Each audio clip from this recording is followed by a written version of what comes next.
वक्रतुंड महाकाय सूर्यकोटि समप्रभा निर्विघ्नं कुरु मे देव सर्वकार्येषु सर्वदा। ओम गण गणपतये नमो नमः।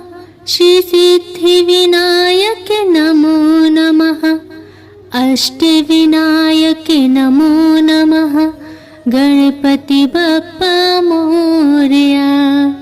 ओम नमो भगवते वासुदेवाय नमः। हर हर महादेव।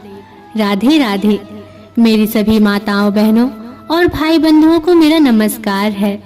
आप सभी का भारती वंदिनी चैनल में स्वागत है। मित्रों, प्रतिवर्ष भाद्रपद माह में शुक्ल पक्ष की चतुर्थी तिथि से गाजे बाजे के साथ घर घर में गणपति की स्थापना शुरू हो जाती है।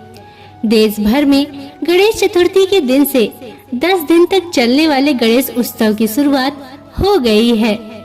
लेकिन क्या आप जानते हैं कि यह उत्सव 10 दिनों तक ही क्यों चलाया जाता है? आइए जानते हैं कि इसके पीछे का क्या कारण है। मित्रों, गणेश उत्सव मनाने के पीछे कई कथाएं प्रचलित हैं।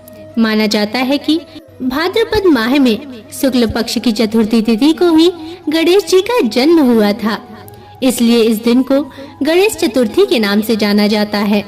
वहीं दूसरी ओर 10 दिनों तक गणेश उत्सव मनाने के पीछे यह कथा मिलती है कि वेद व्यास जी ने गणेश भगवान से महाभारत ग्रंथ लिखने की प्रार्थना की, तो गणेश जी ने 10 दिनों तक बिना रुके महाभारत लिखते रहे। जब वेद व्यास जी ने देखा तो पाया कि गणेश जी का तापमान बहुत बढ़ा हुआ है और वे 10वें दिन उन्हें नदी में स्नान करवाने ले गए। मित्रों, तभी से गणेश चतुर्थी की शुरुआत मानी जाती है। मित्रों, गणेश चतुर्थी की शुरुआत हो चुकी है और हम सभी के घर में बप्पा आ भी चुके हैं। और इसी शुभ अवसर पर मैं आपको इन गणेश उत्सव के 10 दिनों में बप्पा की 10 रोचक कथाएं सुनाने वाली हूँ, जिससे गणेश उत्सव के साथ साथ बप्पा की कथाएं सुनने से बप्पा का आशीर्वाद हमेशा हम पर बना रहे और उनकी कथाओं का रसपान गणेश उत्सव के उत्साह को और बढ़ा दे और सभी भक्त भक्ति रस में डूबे रहें। तो चलिए बप्पा का दर्शन करते हुए आज की प्रथम कथा शुरू करते हैं। मित्रों, आज गणेश जी की प्रथम कथा है, जिसका शीर्षक है कि मूषक राज गणेश जी के वाहन कैसे बने और गणेश जी के चूहे का क्या नाम है। तो चलिए सुनते हैं इससे जुड़ी कथा। धर्म ग्रंथों के अनुसार हजारों युग पहले एक बहुत ही भयंकर असुरों का राजा था, जिसका नाम गजामुख था। वह असुर बहुत ही शक्तिशाली बनना चाहता था और सभी देवी देवताओं को अपने वश में करना चाहता था, इसलिए हमेशा भगवान शिव से वरदान के लिए तपस्या करता था। शिव जी से वरदान पाने के लिए वह अपना राज्य छोड़कर जंगल में जाकर रहने लगा और शिव जी से वरदान प्राप्त करने के लिए बिना पानी पिए, बिना भोजन खाए दिन रात तपस्या करने लगा। मित्रों, कुछ साल बीत गए। शिव जी उसके अपार तप को देखकर प्रसन्न हो गए और शिव जी उसके सामने प्रकट हुए। शिव जी ने खुश होकर उसे दैविक शक्तियां प्रदान की, जिससे वह बहुत शक्तिशाली बन गया। सबसे बड़ी ताकत जो शिव जी ने उसे प्रदान की वह यह थी कि वह किसी भी शस्त्र से नहीं मारा जा सकता। असुर गजमुख को अपनी शक्तियों पर गर्व हो गया और वह अपनी शक्तियों का दुरुपयोग करने लगा और देवी देवताओं पर आक्रमण करने लगा।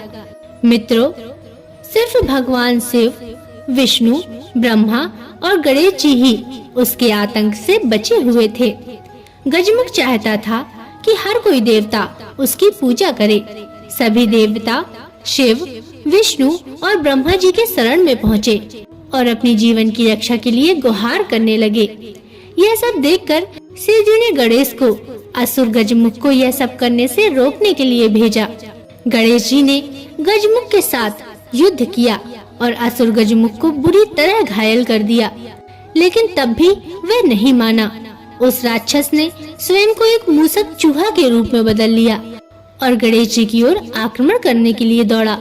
जैसे ही वह गणेश जी के पास पहुंचा, गणेश जी कूदकर उसके ऊपर बैठ गए और गणेश जी ने गजमुख को जीवन भर के लिए एक मूष में ही बदल दिया और अपने वाहन के रूप में जीवन भर के लिए उसे अपने पास रख लिया। बाद में गजमुख भी अपने इस रूप से खुश हुआ और गणेश जी का प्रिय मित्र भी बन गया। मित्रों, तभी से गणेश जी की उपासना बिना मूषक के करने पर मनोकामनाएं पूरी नहीं होती। अतः हमें गणेश जी की उपासना मूषक के साथ ही करनी चाहिए। मित्रों, गणेश जी के वाहन मूषक से संबंधित एक अन्य कथा का जिक्र भी गणेश पुराण में मिलता है, जिसके अनुसार द्वापर युग में एक बहुत ही बलवान मूषक महर्षि पराशर के आश्रम में आकर महर्षि को परेशान करने लगा। उत्पाती मूषक ने महर्षि के आश्रम में मिट्टी के बर्तन तोड़ दिए, आश्रम में रखे अनाज को नष्ट कर दिया, ऋषियों के वस्त्र और ग्रंथों को कुतर डाला। महर्षि पराशर मूषक की इस करतूत से दुखी होकर गणेश जी की शरण में गए। गणेश जी महर्षि की भक्ति से प्रसन्न हुए और उत्पाती मूषक को पकड़ने के लिए अपना पाश फेंका। पाश मूषक का पीछा करते हुए पाताल लोक पहुंच गया और उसे बांधकर गणेश जी के सामने ले आया। गणेश जी को सामने देखकर मूषक उनकी स्तुति करने लगा। गणेश जी ने कहा, तुमने महर्षि पराशर को बहुत परेशान किया है, लेकिन अब तुम मेरी शरण में हो, इसलिए जो चाहो वरदान मांग लो। गणेश जी के ऐसे वचन सुनते ही मूषक का अभिमान जाग उठा। उसने कहा कि मुझे आपसे कुछ नहीं चाहिए, अगर आपको मुझसे कुछ चाहिए तो मांग लीजिए। गणेश जी मुस्कुराए और मूषक से कहा कि तुम मेरा वाहन बन जाओ।